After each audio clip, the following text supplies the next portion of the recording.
안녕하세요. 책 읽는 시간의 책소리입니다. 오늘 읽을 책은 나는 내가 듣고 싶은 말을 하기로 했다. 오카다 다카시 지음, 정미의 옮김, 출판사 카시오페아입니다. 관심을 공유하기만 해도 의욕이 되살아난다. 아무리 경청을 잘한다고 해도 상대가 경계심이 강하거나 마음의 문을 굳게 닫은 경우에는 대화에 진전이 없다. 이러한 경우를 포함하여 대화를 진전시키는 열쇠는 공유와 공감이다. 성급한 공감은 오히려 상대에게 거북함을 불러일으킬 수 있다. 상대가 공감을 원할 때는 매우 효과적이지만 마음을 열지 않은 단계에서는 불쾌한 행동일 뿐이다. 따라서 중요한 첫걸음은 먼저 관심을 공유하는 일이다. 이때도 상대의 안전하다는 느낌을 위협하지 않는 자세가 필요하다. 관심은 취미에 가까운 것에서부터 그 사람의 가치관이나 신념과 관련된 것까지 그 폭이 제법 넓다. 안전하다는 느낌을 해치지 않으면서 관심을 공유하고자 할 때는 처음부터 가치관이나 신념과 관련 있는 부분을 건드리는 일은 피하고 취미나 일상적인 관심부터 접근하는 것이 무난하다. 물론 이야기를 하다 보면 그 사람의 가장 중요한 관심사로 화제가 옮겨가기 마련이다. 이를 결정하는 사람은 어디까지나 상대방 자신이다. 내가 의도하는 방향으로 억지로 이야기를 끌고 가서는 안 되고 상대방이 마음의 준비가 될 때까지 부담 없는 주제로 대화를 나누다가 자연스럽게 화제가 흘러가도록 해야 한다. 대화를 하면서 상대방은 눈앞에 있는 사람이 얼마나 신뢰할 만한지 자신을 얼마나 존중해 주는지 지켜본다. 이처럼 상대방의 속도에 맞춰 관심을 공유하고자 할 때도 나는 어디까지나 받아들이는 쪽이어야 하며 가능한 한 상대가 이야기를 하게 한다. 이처럼 상대방의 속도에 맞춰 관심을 공유하고자 할 때도 나는 어디까지나 받아들이는 쪽이어야 하며 가능한 한 상대가 이야기를 하게 한다. 이는 수동적으로 보이지만 실은 능동적 행위다.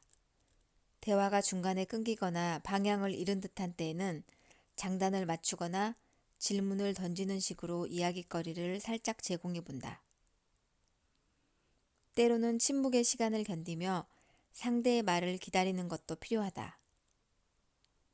중요한 이야기를 꺼내려 할 때는 대화가 끊기고 침묵이 찾아오기도 한다. 그럴 때 무턱대고 끼어들면 타이밍을 놓칠 수 있다. 적절한 타이밍을 잡기 위해서는 상대의 이야기에 귀를 기울이되 감정의 흐름을 놓치지 않는 자세도 잊지 말아야 한다. 물론 내가 주인공이 돼서는 안 된다. 상대의 관심사에 나도 흥미가 있다고 해서 내 생각을 주절주절 떠들거나 아는 척을 하면 상대는 뒷걸음질을 친다. 대화를 하다 보면 어느새 나만 떠들고 있더라 하는 사람은 더더욱 조심해야 한다.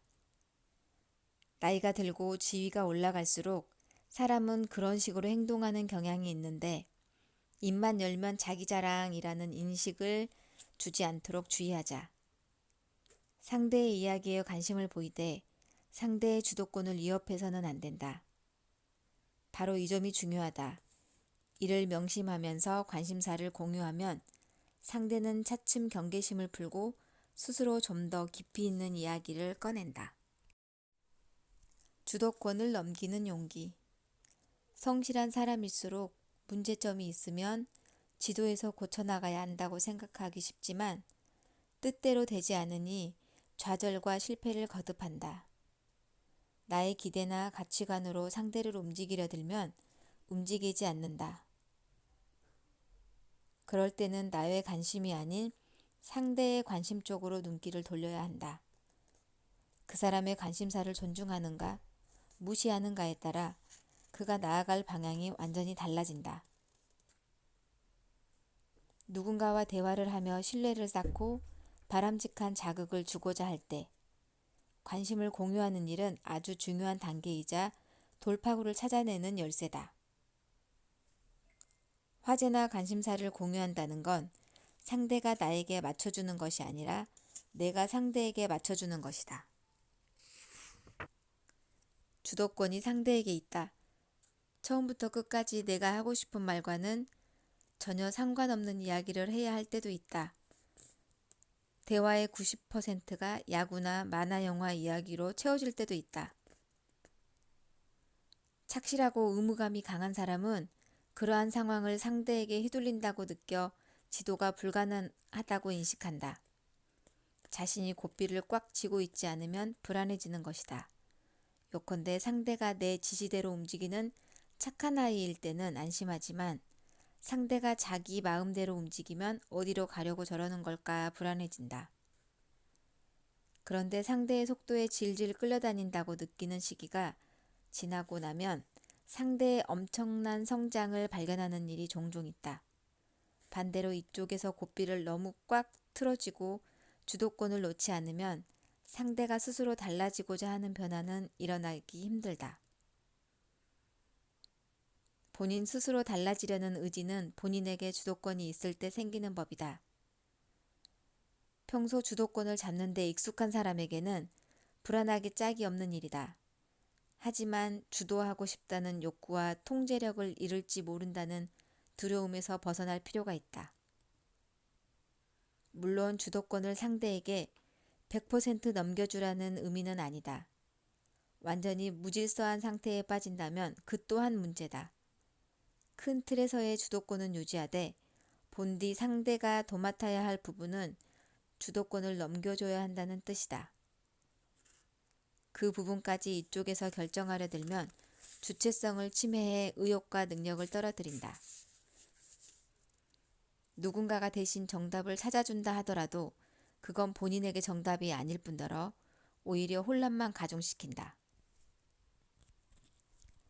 정반대의 마음이 공존하는 존재, 인간. 사람은 근심에 사로잡히면 꼼짝도 할 수가 없다. 아무리 능력이 출중하고 행동력을 지닌 사람도 별 수 없다. 고민에 빠져 있는 동안에는 누구나 방향 감각을 잃어버리기 때문이다. 고민에 휩싸이면 이쪽으로 가야 하나 저쪽으로 가야 하나 도무지 판단이 서지 않는다. 양쪽 다 타당한 부분이 있으니 포기하기 힘들다. 번뇌와 미혹의 바탕에는 어느 쪽을 선택해야 하는가라는 딜레마가 따르기 마련이다. 이 갈등이 바로 고민의 본질이라고도 할 수 있다. 깊은 고민일수록 양가적 갈등 역시 깊어진다. 양가성이란 상반된 기분을 동시에 느끼는 심리 상태를 말한다. 대부분의 사람은 어느 정도 양가적 갈등을 안고 있기 때문에 결단력과 행동력이 무뎌진다. 거꾸로 말하면 자기 내면의 양가적 갈등이 어떤 모습인지를 제대로 안다면 더 강한 결단과 행동으로 이어진다. 누군가를 변화시키고자 할 때 대화는 중요한 의미를 지닌다. 아무리 입이 닳도록 조언을 해도 달라지기는커녕 반발만 사서 상태가 도리어 악화되는 경우가 적지 않다. 본인이 자신감을 잃어 변화를 포기하거나 두려워하는 경우도 있다. 자신감과 의욕을 완전히 상실한 사람에게 달라져야 한다는 자극을 주려면 어떻게 해야 할까? 누군가를 바람직한 방향으로 움직이게 하는 것과 반발을 사서 의도하지 않은 결과가 나오는 것의 차이는 무엇일까? 이는 인간이라는 존재의 양가성을 얼마나 이해하느냐에 달렸다. 사람을 잘 다루는 사람과 그렇지 못한 사람은 여러 요소에서 차이를 보이는데 그 중에서도 인간의 양가성을 얼마나 잘 이해하고 능숙하게 다룰 수 있느냐가 중요하다. 양가적 함정에 빠진 사람에겐 무엇이 필요할까? 열심히 하는 게 좋은 줄은 알지만 의욕이 생기지 않는다. 술을 끊어야 한다고 생각하면서도 끊지 못한다. 이성이나 친구에게 다가가고 싶지만 주저하게 된다. 이러한 상황들은 대부분 딜레마에 빠진 상태다. 즉, 달라져야 한다는 마음이 전혀 없는 상태는 아니다. 달라질 필요가 없다고 우기는 경우에도 사실 마음 한구석에서는 달라지고 싶지만 인정하고 싶지 않을 뿐이다. 예컨대 변하려 하지 않는 건 변하고 싶다는 마음과 변화에 저항하는 감정이 서로 얽혀 움직일 수 없는 상태다. 가만두면 그대로 시간만 허비한다. 때로는 몇 년이라는 시간이 훌쩍 흘러가 버리기도 한다. 아까운 능력과 시간을 낭비하는 셈이다. 이때 그 사람을 옴짝달싹 못하게 하는 것이 바로 양가적 갈등이다. 어느 쪽으로도 움직일 수 없는 사이 인생은 덧없이 흘러간다. 술이나 약물을 끊지 못하는 사람, 두려움 때문에 사회생활을 하지 못하는 사람, 하고 싶은 일은 있으나 자신이 없어 도전하지 못하는 사람, 무슨 일을 해도 무기력한 사람. 이들 대다수는 양가적 갈등에 사로잡혀 확고한 의지와 결단력을 발휘할 수 없다. 앞으로 나아가기 위해서는 양가적 갈등을 극복하고자 하는 의지가 굳건해야 한다. 이 갈등을 매듭짓고 무슨 일이 있어도 해내겠다는 결심이 설 때 그 사람은 과감히 움직이기 시작한다.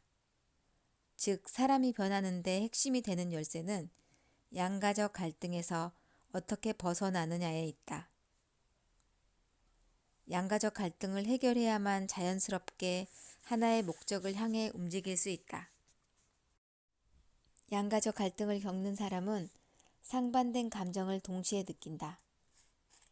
마치 양쪽에서 잡아당기는 스프링 위에 놓인 것과 같은 상태이기 때문에 억지로 한쪽으로 밀면 반대쪽으로 더 강하게 튕겨나간다. 양가성을 다룰 때 한쪽으로 외력을 가해 행동을 유발하려 들면 반발력이 생겨 정반대의 상황이 벌어질 수 있다는 뜻이다.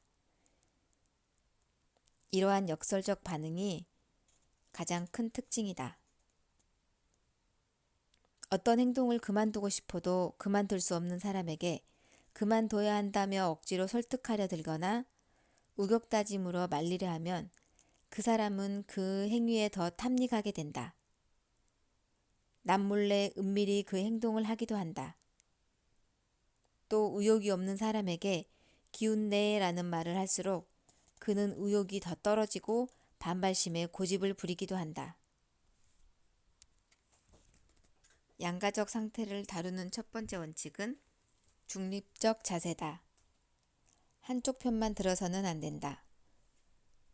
양가적 감정을 있는 그대로 받아들이는 것이다.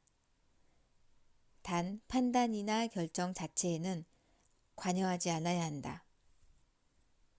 결정하는 사람은 당사자다. 그러나 이는 본인이 알아서 할 문제라며 내버려 두는 행위와는 다르다. 중립적이지만 동시에 공감적인 자세가 변화를 끌어내는데 매우 중요하다. 변화를 끌어내느냐 그렇지 못하느냐는 공감을 얼마나 잘 표현하느냐가 가장 크게 좌우한다. 단 이는 중립적 공감이어야 한다. 상대를 위한답시고 자신이 바람직하다고 여기는 쪽으로 너무 치우쳐서는 안 된다. 언어가 달라지면 사람도 달라진다. 입으로는 무슨 말인들 못할까? 말로만 떠든다고 뭐가 달라질까? 이런 생각을 하는 사람이 제법 있을 듯 싶다. 사실 인간은 가장 중요한 정보는 언어보다도 비언어적 수단을 통해 전달된다. 더욱이 인간의 언어는 미묘한 뉘앙스를 전달할 만큼 발달하지 않은 데다 정보량이 너무 적다고 보는 사람도 있다. 그러나 언어가 이처럼 정보량이 부족하고 미숙한 전달 수단이긴 하지만 상당한 힘을 발휘한다는 점도 부정할 수는 없다. 인간은 언어를 매개로 서로 큰 영향을 주고 있다. 대화를 통해 사람이 완전히 달라질 수 있는 이유도 그 변화를 통해 창조적 가능성을 발생하는 이유도 언어의 힘 덕분이다. 실제로 나는 많은 사람이 변화하는 순간을 목격했는데 그 변화의 공통점이 언어가 바뀐다는 점이었다. 변화하고자 하는 의지가 강한 사람은 자신의 변화를 분명한 어조로 말한다. 반면 변하지 못하는 사람의 말은 모호하고 갈피를 잡지 못하고 있음이 드러난다. 입으로는 무슨 말인들 못하겠느냐는 식의 태도, 또한 자신을 직시하지 않으려는 사람에게서 흔히 나타난다. 늘 자신을 속이며 살아왔기에 말을 거짓말을 하는 도구쯤으로 여긴다. 하지만 그런 사람도 변하기 시작하면 언어가 달라진다.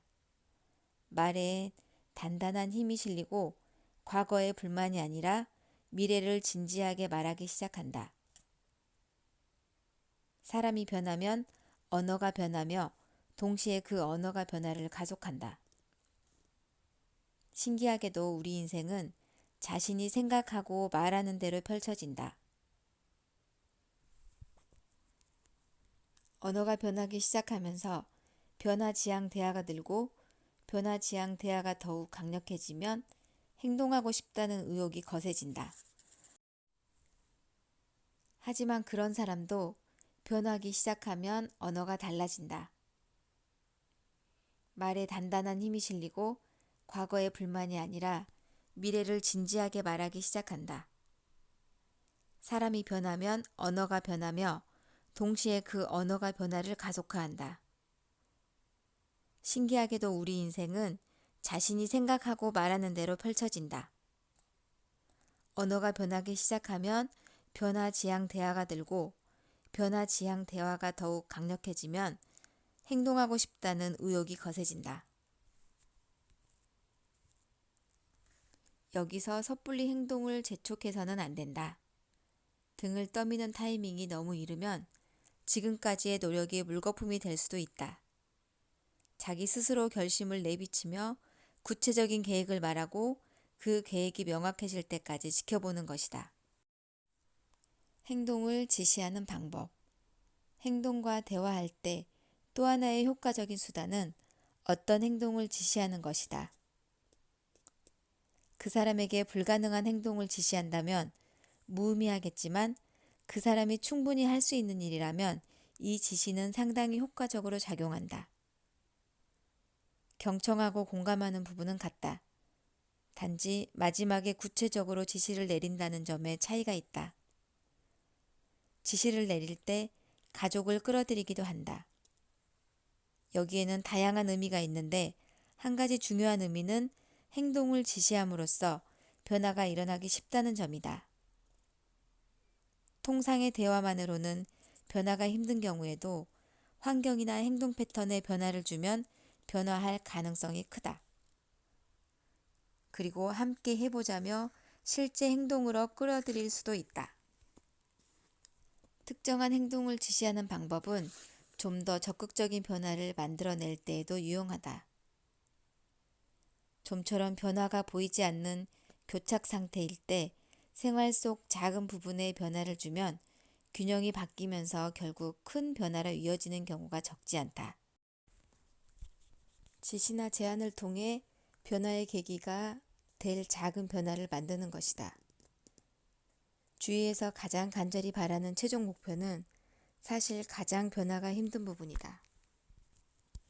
한달음에 가려고 서두르면 더 멀어지고 만다. 이럴 때는 작은 부분부터 바꿔나가야 한다. 문제와는 직접 관련이 없는 부분부터 바꿔나가야 변화가 일어나기 쉽다. 그 변화가 전체 균형을 바꿔 큰 변화를 가져오기 때문이다. 작은 단계가 중요하다. 하나하나의 단계를 구체화하면 변화를 촉진하는 데 효과적이다. 그리고 여러 단계의 목표를 자유롭게 이야기하게 한 뒤 본인에게 난도가 높은 것부터 낮은 것까지 나열하게 하는 방법도 있다. 가장 먼저 달성할 수 있는 다음 단계를 명확히 하고 나면 행동하고자 하는 힘과 용기가 솟아난다. 작은 변화를 일으키는 방법은 그 사람이 무언가를 하고 싶다는 말을 꺼냈을 때 좋은 생각이야, 한번 해봐 하고 긍정하며 본인 스스로 주체적으로 움직이는 모습을 지켜보는 형태가 가장 좋다. 하지만 움직일 기미가 전혀 보이지 않는 경우, 뭔가를 하고 싶다는 마음은 있지만 뭘 어디서부터 시작해야 할지 모르는 경우에는 그 사람이 실천 가능한 비교적 간단한 행동을 제안하거나 함께 행동 계획을 세우는 것도 좋다. 때에 따라서는 무언가를 의뢰하거나 어디를 함께 하거나 무언가에 같이 몰두하는 등 적극적으로 끌어들이는 방법도 가능하다. 그 사람의 관심사나 요구사항을 잘 탐색해서 그때그때 적절한 행동을 제안해야 효과적이다. 이때 본인을 앞지르는 일 없이 한 걸음 뒤에 따라가는 자세야말로 힘찬 발걸음을 내딛게 한다. 행동과의 대화를 자율적 움직임으로 키워나가기 위해서는 마음의 여유를 잊지 말아야 한다. 열정이 과도한 나머지 상대에게 특정 행동을 강요하거나 하나의 기준에 너무 집착하면 오히려 일이 더 풀리지 않는 법이다. 그 사람 내면에 자리한 자율적 힘은 제한 없이 마음껏 발휘할 수 있을 때 가장 강력해진다.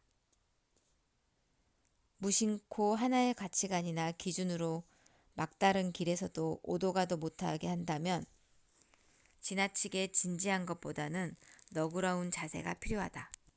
인간에게는 무엇을 생각하든 어떤 길을 가든 괜찮다는 자유분방한 마음이 중요하다. 세상을 바라보는 시각에는 저마다 흥미로운 부분이 있으며 나쁜 일에도 좋은 점이 있기 마련이라는 역발상이다. 무언가에 얽매이지 않는 자유로움과 무엇이든 가치를 인정하는 너그러움은 자기 표현에 서투른 사람과 나누는 독특한 대화에서 상대의 힘을 최대한 끌어내고자 할 때 가장 중요한 마음가짐이다. 지금까지 다양한 대화 기법을 살펴보고 풍요로운 인생을 살아가기 위해 나 자신과 대화할 때도 이 책에서 소개한 기법과 사고방식을 꼭 활용해 보시기 바랍니다. 감사합니다. 도디체칼이었습니다.